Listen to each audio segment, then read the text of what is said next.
Hello बच्चों। तो आज हम कक्षा 12 की भौतिक विज्ञान में जो इस समय चैप्टर चल रहा है वैद्युत विभव तथा धारिता में समविभव पृष्ठ के बारे में पढ़ेंगे। तो समविभव पृष्ठ होता क्या है? समविभव पृष्ठ एक ऐसा पृष्ठ होता है जो वैद्युत क्षेत्र में खींचा गया होता है। ठीक है, तो वैद्युत क्षेत्र में स्थित वह पृष्ठ जिसके सभी बिंदुओं पर विभव समान होता है समविभव पृष्ठ कहलाता है। तो वैद्युत क्षेत्र में खींचा गया वह पृष्ठ जिसके सभी बिंदु पर विभव समान हो समविभव पृष्ठ कहलाता है। मान लिया हमने कोई एक गोला है जिसके केंद्र पर Q आवेश रखा गया है, ठीक है, और जिसकी त्रिज्या क्या है स्मॉल r, और इस गोले पर हमने 4 बिंदु लिए, बिंदु 1, बिंदु 2, बिंदु 3 और बिंदु 4। अब हर एक बिंदु का अपना अपना विभव होगा क्योंकि ये गोला जो है वैद्युत क्षेत्र में है। ये कहाँ पर है? वैद्युत क्षेत्र में है, और वैद्युत क्षेत्र में विभव का मान रहता है, शून्य नहीं रहता। तो यहाँ विभव होगा, तो बिंदु 1 का विभव हमने मान लिया V1, 2 का V2, 3 का V3 और 4 का V4 है। तो हम लोग जानते हैं कि कोई भी आवेश Q जो होता है वो अपने से r दूरी पर कितना विभव उत्पन्न करता है, तो वो होता है K आवेश Q अपान r दूरी। तो इसमें क्या है, ये सभी त्रिज्याएं हैं और त्रिज्याएं क्या होती हैं? वृत्त की समान रहती हैं। तो ऐसे ही 1 पर जो विभव उत्पन्न होगा यानी V1 वो भी क्या होगा? K आवेश कौन सा है? Q है, दूरी कितनी है? R। ऐसे ही अगर V2 की बात कर रहे हो तो K कांस्टेंट आवेश Q ही है, V2 पर यानी कि आवेश की दूरी कितनी है? ये भी त्रिज्या ही है, R रहेगी। जी सर। ऐसे ही V3 के लिए निकालेंगे तो वो भी आएगा KQ अपान R इसके लिए, और V4 के लिए भी निकालेंगे तो V4 is equal to K constant Q upon R। अगर हम देखेंगे तो सभी विभव के मान क्या है? समान है, KQ अपान R, KQ अपान R, KQ अपान R। तो सभी के विभव समान है, तो इसलिए हम यहाँ से क्या निष्कर्ष निकला कि V1 बराबर V2 बराबर V3 बराबर V4। अब देखेंगे ये एक ऐसा पृष्ठ है जिसके प्रत्येक बिंदु पर जो विभव लिए गए वो देखो आपस में क्या आ रहे हैं? बराबर। तो इसलिए इस पृष्ठ को क्या कहा गया? समविभव पृष्ठ कहा गया। ठीक है, चलिए हम समविभव पृष्ठ की कुछ विशेषताएं देख लेते हैं। सबसे पहली क्या है? समविभव पृष्ठ के किन्हीं दो बिंदुओं के मध्य विभव का अंतर यानी विभवांतर शून्य होता है। ऐसा इसलिए होता है क्योंकि ये एक ऐसा पृष्ठ होता है जिस पर विभव का मान क्या होता है? समान। तो विभव का अंतर क्या हो जाएगा? 0। ठीक है ना? देख लेते हैं, जैसे V1 1 और 2 के मध्य, 1 और 2 के मध्य विभवांतर क्या होगा? तो अंतिम V2 माइनस प्रारंभिक V1। हमको पता है दोनों के विभव क्या होते हैं? समान। KQ अपान R, KQ अपान R दोनों के होते हैं। तो यहाँ विभवांतर बिंदु 1 से 2 के मध्य कितना हो जाएगा? कैंसिल होकर के 0। ठीक है ना? सेकंड क्या है? इस पर या समविभव पृष्ठ पर एक बिंदु से दूसरे बिंदु तक आवेश को ले जाने में किया गया कार्य शून्य होता है। मान लिया हमने बिंदु 2 से कोई एक आवेश Q0 है, उसे हम कहां पर लेकर के जा रहे हैं? 3 पर। तो 2 से हम 3 पर लेकर के जा रहे हैं क्या? आवेश को। और एक बिंदु से वैद्युत क्षेत्र में एक बिंदु से दूसरे बिंदु तक आवेश को ले जाने में किया गया कार्य ही उन दोनों बिंदुओं के मध्य विभवांतर कहलाता है। ऐसा तभी संभव होगा जब इस बिंदु का और इस बिंदु का विभव क्या होगा? अंतर होगा, तभी आवेश का स्थानांतरण होता है। तो विभवांतर के कारण किसका स्थानांतरण होता है? आवेश का। और आवेश के स्थानांतरण को ही क्या कहा जाता है? चार्जिंग यानी आवेशन।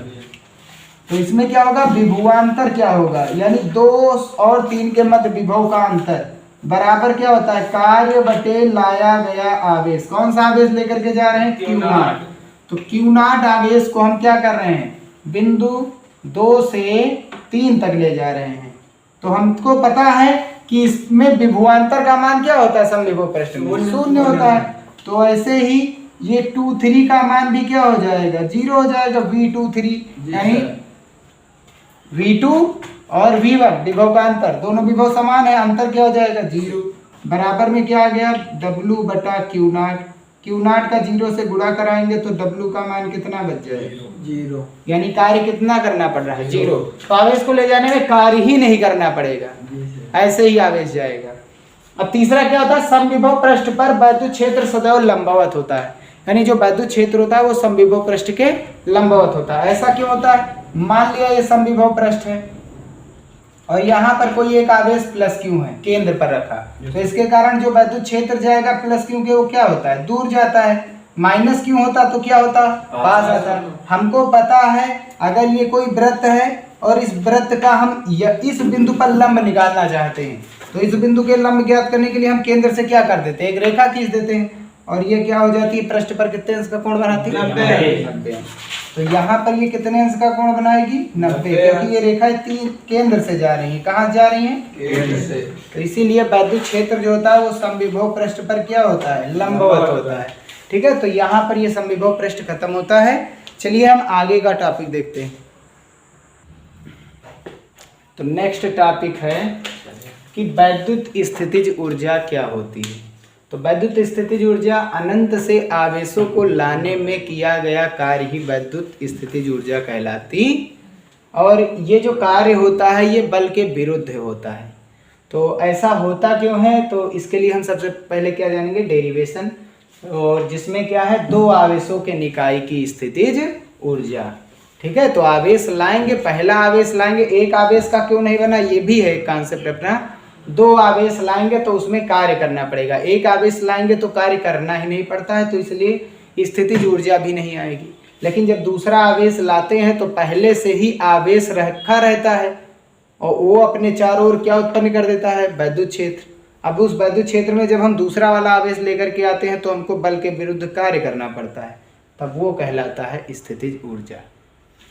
ठीक है, तो इसमें होता क्या है उसके लिए हम क्या करते हैं? मान लेंगे कि दो आवेश हैं अगर जो, और एक आवेश का हमने नाम दे दिया बिंदु 1, ठीक है, और एक जगह का बिंदु 1 नाम दे दिया, और इससे कुछ दूरी पर एक दूसरा बिंदु है 2, और इन दोनों के बीच की जो दूरी है वो R12 है। बिंदु 1 तथा बिंदु 2, दो बिंदु ले लिए, और इन्हीं दो बिंदुओं पर हम क्या लेकर के आएंगे? आवेश। कहाँ से लाएंगे?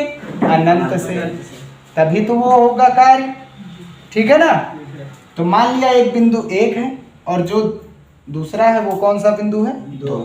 ठीक है, तो अभी तो हम ये इतना मानेंगे, और यहाँ पर है अनंत, यहाँ पर क्या है? अनंत, और अनंत पर कई सारे आवेश रखे हैं। हम कितने आवेशों को ले लाएंगे? दो आवेशों की बात हो रही है तो दो आवेश लेंगे, Q1 और Q2।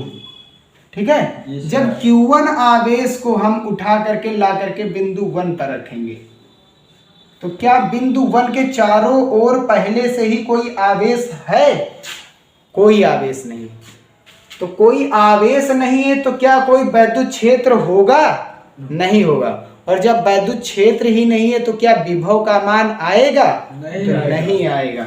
तो यहाँ पर कोई, ध्यान से समझेंगे, यहाँ पर बिंदु 1 रख दिए, ये अनंत की बात हटाइए, चलिए हटाइए, यहाँ भी शुरुआत से देख लेते हैं। ये बिंदु 1 है, बिंदु 1 के चारों ओर क्या कोई आवेश है?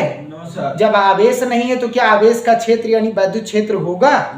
और वैद्युत क्षेत्र नहीं है तो इसलिए इस बिंदु का विभव क्या हो जाएगा? क्योंकि वैद्युत क्षेत्र के भीतर ही विभव का मान होता है, बाहर विभव क्या होता है? शून्य होता है। अब यहाँ पर मान लेंगे कोई एक अनंत है, और अनंत से हम उठा करके ला रहे हैं पहला आवेश Q1, क्योंकि हम यही जानते हैं, विभव की परिभाषा भी पढ़े हैं कि अनंत से 1 कूलाम आवेश लाने में किया गया, 1 कूलाम आवेश लाएंगे नहीं तो कुछ मान लेंगे Q1 आवेश लेकर के आए। तो Q1 आवेश जब ला करके बिंदु 1 पर रखेंगे तो क्या हमें कार्य करना पड़ेगा? तो नहीं करना पड़ेगा। ऐसा इसलिए क्योंकि यहाँ का विभव क्या है? ऐसा तभी संभव है जब यहाँ का वैद्युत क्षेत्र क्या होगा? है ही नहीं, और वैद्युत क्षेत्र ही नहीं है तो जब वैद्युत क्षेत्र में आवेश प्रवेश करता है तभी तो बल लगेगा। तो जब यहाँ वैद्युत क्षेत्र ही नहीं तो आवेश चाहे जहां जाए उस पर बल नहीं लगेगा। तो बस यही चीज है। तो इस आवेश पर कोई बल नहीं लग रहा है तो कोई बल नहीं लग रहा है, तो कोई कार्य नहीं करना पड़ेगा। तो ठीक है, तो यहां पर क्या लिखेंगे, Q1 को अनंत से बिंदु, इसे 1 की बजाय A भी मान सकते हैं, लेकिन 1 भी एक माना गया है, बिंदु 1 तक लाने में कृत कार्य।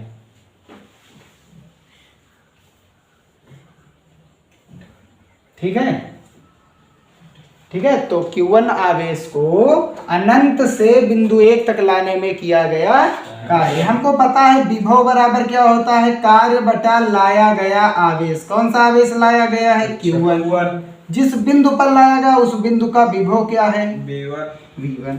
और V1 की वैल्यू क्या होती है, चलिए यहाँ पर कार्य बराबर अगर जो निकालेंगे तो कार्य बराबर क्या होता है, कार्य बराबर होता है विभव गुणा आवेश। तो कार्य को पहला आवेश लाया गया है तो कार्य हो रहा है W1। ठीक है, तो ये क्या कार्य बराबर क्या होता है, क्या कहलाएगा, पहला कहां पर आवेश लाया जा रहा है, 1 पर, तो 1 का क्या निकालेंगे, बिंदु 1 का विभव। विभव किसका होगा, जहां पर आवेश लाया गया है, तो 1 का विभव, 1 का विभव। और इनटू में क्या आएगा, देखो यहां से W का मान निकालेंगे तो W बराबर क्या आएगा, V1 Q1 आएगा ना। V1 क्या है, बिंदु 1 का विभव, क्योंकि बिंदु 1 पर ही तो Q1 को लाया जा रहा है। ठीक है, तो बिंदु 1 का विभव और इनटू में लाया गया आवेश। बात समझ में आई।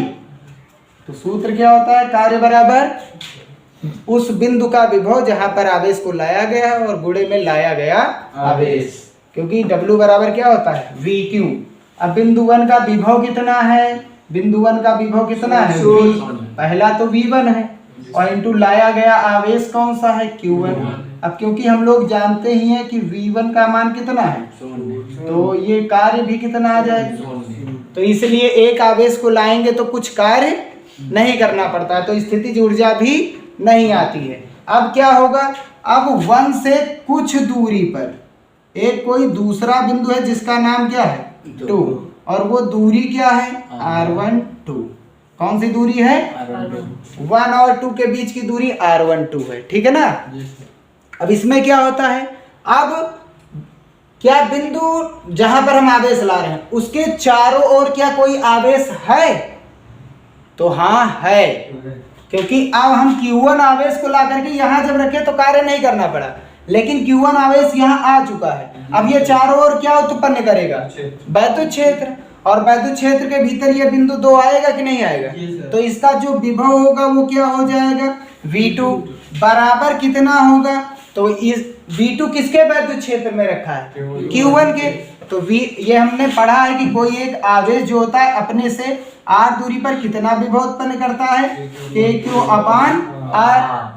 तो ये वाला आवेश इस बिंदु 2 पर क्या उत्पन्न करेगा, विभव। क्या उत्पन्न करेगा, विभव। कितना विभव उत्पन्न करेगा, K, आवेश कितना है, Q1, दूरी कितनी है, R12। तो पहले से कोई आवेश नहीं था तो विभव 0 आया, लेकिन जब बिंदु Q1 यहाँ पर आ गया बिंदु 1 पर, तो अब आवेश है, तो अब आवेश है तो वैद्युत क्षेत्र होगा, और वैद्युत क्षेत्र है तो विभव भी होगा। तो इसके लिए अब हमको क्या करना पड़ेगा, कार्य। ये आवेश पहले से आ चुका है, अब दूसरा आवेश जब Q2 को हम लाएंगे यहाँ पर, जब Q2 को आवेश को बिंदु 2 पर लाएंगे, कहां पर लाएंगे, बिंदु 2 पर, तो ये भी आवेश कैसा था, धनावेश। ये भी आवेश Q2 क्या है, धनावेश, और धनावेश पर क्या लगाएगा, अब उस बल के विरुद्ध हमें क्या करना पड़ेगा, कार्य।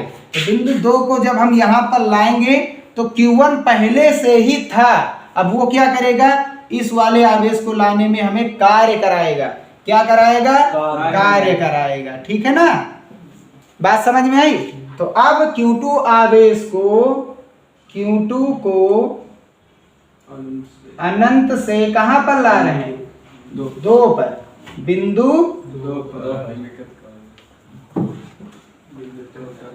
लाने में किया गया कार्य।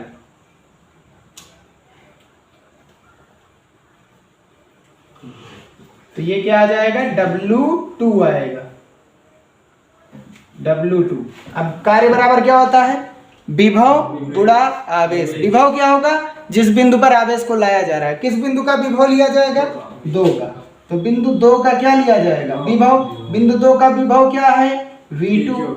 लाया गया आवेश, कौन सा आवेश लाया गया है, Q2 रख देंगे, बराबर V2 की वैल्यू क्या होगी, Q1 के कारण V2 का मान आ जाएगा K Q1 अपान दूरी कितनी है और इनटू में कितना है, Q2। जब यहाँ से W2 का मान निकालेंगे तो K Q1 Q2 और अपान में R1। क्या कार्य करना पड़ा है, तो हाँ कार्य करना पड़ा है। तो ये आ गया कार्य कितना किया गया है। अब कुल कितना कार्य किया गया दोनों आवेशों को लाने में, तो दोनों आवेशों को लाने में कुल कार्य हुआ W बराबर पहला आवेश लाने में कार्य प्लस दूसरा आवेश लाने में कार्य। ठीक है, पहला आवेश लाने में 0, दूसरा आवेश लाने में Q1 Q2 अपान R12। और यही किया गया कार्य ही, क्योंकि कार्य किसके विरुद्ध किया जा रहा है, बल के। और बल के विरुद्ध जब भी कार्य किया जाता है तो वहां पर कौन सी ऊर्जा संचित होती है, स्थितिज ऊर्जा संचित होती है। तो स्थितिज ऊर्जा का मान कितना आ गया, K का मान हमने कितना पढ़ा, 1/4 pi epsilon not capital K। किसी माध्यम की बात कर रहे हैं, वायु की नहीं कर रहे हैं। Q1 Q2 अपान दोनों के बीच की दूरी R12। अब अगर जो किसी माध्यम की बजाय हम वायु या निर्वात की बात कर रहे होते, तो वायु या निर्वात की बात करते तो कैपिटल K का मान क्या हो जाता, 1 हो जाता। और इस स्थिति में U का मान हो जाता 1/4 pi epsilon not into Q1 Q2 अपान दोनों के बीच की दूरी R12। अब अगर न्यूमेरिकल में यूज करेंगे तो यहाँ पर क्या करेंगे, 1/4 पाई एप्सिलॉन नॉट का मान रख देंगे 9 × 10⁹।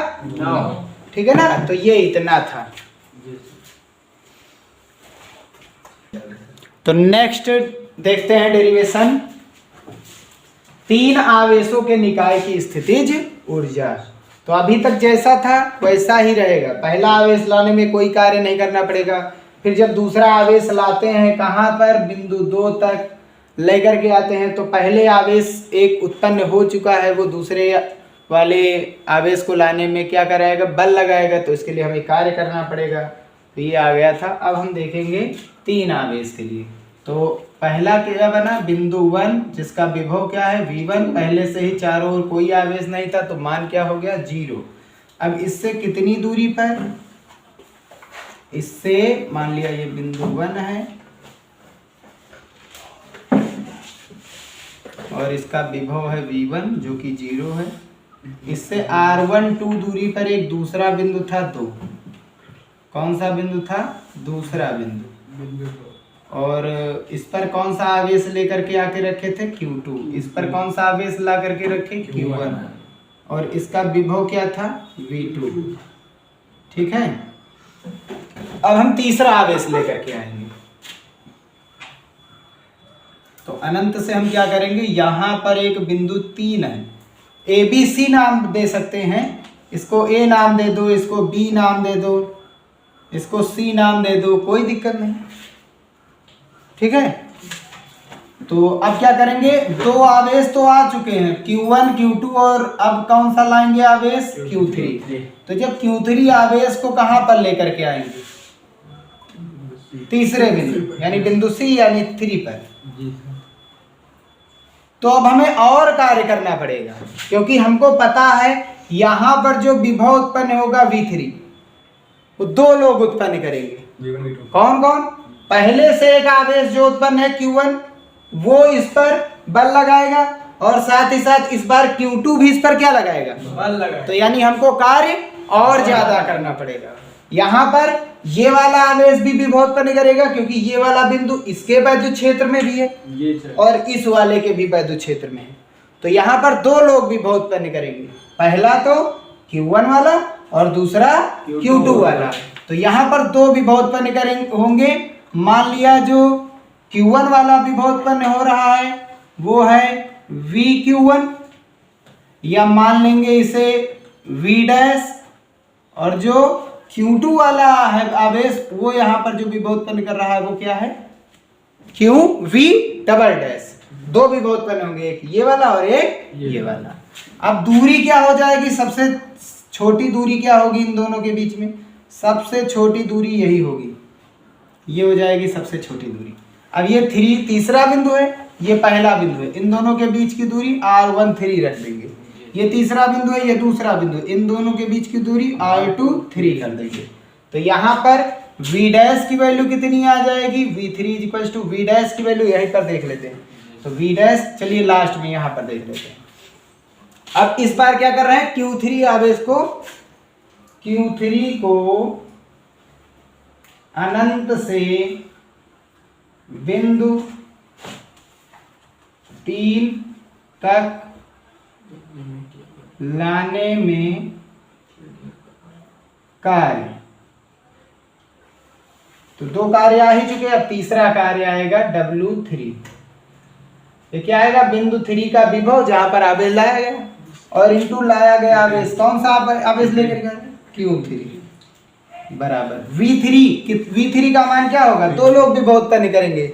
V3 का मान देखो, विभव अदिश राशि, तो बिंदु 3 पर जितने भी विभव उत्पन्न होंगे उनको क्या कर देंगे, जोड़ देंगे, वही आ जाएगा नेट विभव, तुल्य विभव, जैसे कार्य जुड़ जाता था टोटल अदिश राशि।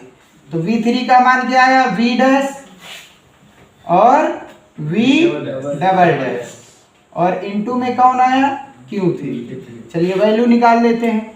V डैश किसके कारण है, Q1 के कारण विभव। V डैश किसके कारण विभव है, Q1, तो Q1 के कारण विभव कितना उत्पन्न होगा, K आवेश है Q1, और दूरी कितनी है बिंदु 3 से, R13 plus V double dash कौन सा आवेश उत्पन्न कर रहा है, Q2, तो Q2 यहाँ पर क्या कर रहा, उत्पन्न कर रहा आवेश। तो यहाँ पर V3 पर 2 आवेश उत्पन्न कर रहे हैं विभव, पहला Q1 और दूसरा Q2, दोनों लोग उत्पन्न कर रहे हैं, ठीक है। अब Q2 कितना उत्पन्न करेगा, तो K कांस्टेंट आवेश है Q2, अब Q2 से दूरी कितनी है, R23, और लास्ट में कितना लिखा हुआ है, Q3। अब इसको हम सॉल्व करेंगे, Q3 को अंदर गुणा कराएंगे तो W3 का मान कितना हो जाएगा, K Q1 Q3 अपान R13, 13 ऊपर 13 नीचे, प्लस K Q3 का Q2 से गुणा कराएंगे तो Q2 Q3 और अपान में I23। ये हो गया तीसरा आवेश लाने में कृत कार्य, ठीक है ना जी सर। अब कुल कितना कार्य करना पड़ा ये देखेंगे।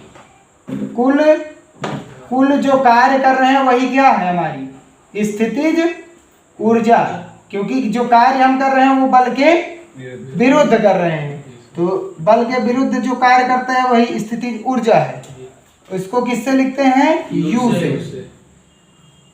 U बराबर कितना कार्य किया गया, W1 पहला आवेश, दूसरा आवेश और तीसरा आवेश लाने। तो हल करेंगे तो U बराबर कितना आ जाएगा, W1 का मान कितना है 0, लिखो चाहे ना लिखो। W2 का मान कितना है, K Q1 Q2 अपान R12 प्लस W3 का मान K Q1 Q3 अपान R13 plus K Q2 Q3 अपान I23। यही क्या कहलाएगा, 3 आवेशों के निकाय की स्थितिज ऊर्जा, ठीक है ना।